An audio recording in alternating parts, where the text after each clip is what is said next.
Good morning, this is Scott from Scott and Isa Outdoor Living. It's hot. Today it's about 9 in the morning right now, roughly, and it's 20 degrees already, so we're experiencing a heat wave. It's early June, I believe it's June 7th today, and I want to talk about watering. So we need to water our plants. We need to have a deep soak in them, and the best time to do this is not at night. A lot of people, they want to water at night, get it over with.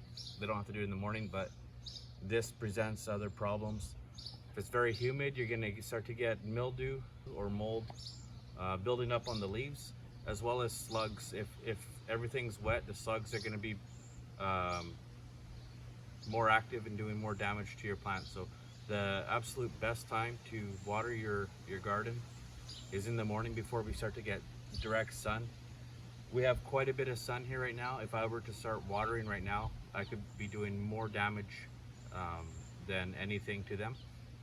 Just because it's like when you're in a swimming pool and the sun is down on you, you're gonna burn very good.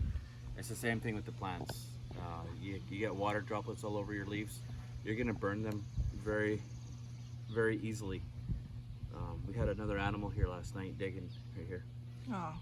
Another way to help prevent water evaporation from your garden is to have wood chips. Have a good healthy layer of wood chips. It wouldn't hurt us to put another layer of wood chips on here. This was our first layer when we first put our seedlings and we had planted seeds. We didn't want to build a thick layer so the seeds could pop out. It's probably time where we could start putting another layer to help keep that moisture in, and that moisture will help keep the roots and everything cool. Blossom end rot, a lot of people talk about it when it's time to pick the tomatoes, but the time to deal with it is before it happens. There's nothing worse than seeing a real nice tomato and you go to pick it and you flip it over and the bottom is brown and soggy. That's because of a lack of calcium, and usually from the people that I've talked to, it's lack of calcium in the soil, and that's not always the case. Normally the soil, the fertilizer that you put in, is rich in calcium. However, the problem is the plant isn't able to take in that calcium. So uneven waterings, having your plants really dry out and then get wet again, and they get confused. They're not able to suck in that calcium. So it's important that you keep a steady watering in your garden so that they can always get that calcium. It's not time to start worrying about blossom end rot when they start to produce fruit. You want to start it now so that the plant is going to be continually bringing in that calcium and all the nutrients it needs with ease and not having to fight for it.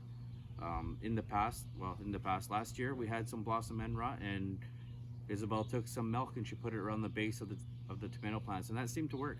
I'm not sure if it's because the calcium is already, in milk, water, it's already diluted down and easier for the plant to take in, rather than just sprinkling a fertilizer or something that's high in calcium or what. But it seemed to work.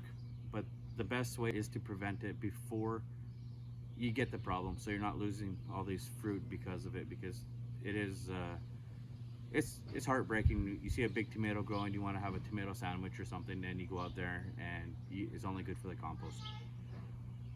Hi Zoe. So keeping your gardens watered regularly during the heat wave is very important.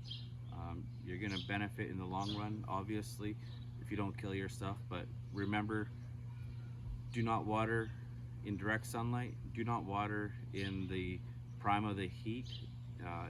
Late afternoon is really hot. Try to avoid that. If you have no choice to water in the evening, water in the evening, but avoid.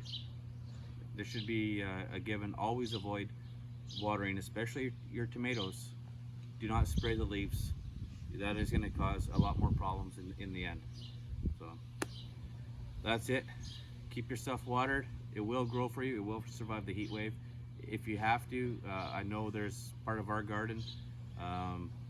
It gets too much sun at the moment. It's very hot. We're going to be putting a shade cloth on that. We'll show that later once we get that done. But for now, we're just going to enjoy our coffee and enjoy the rest of the day. Thanks for joining.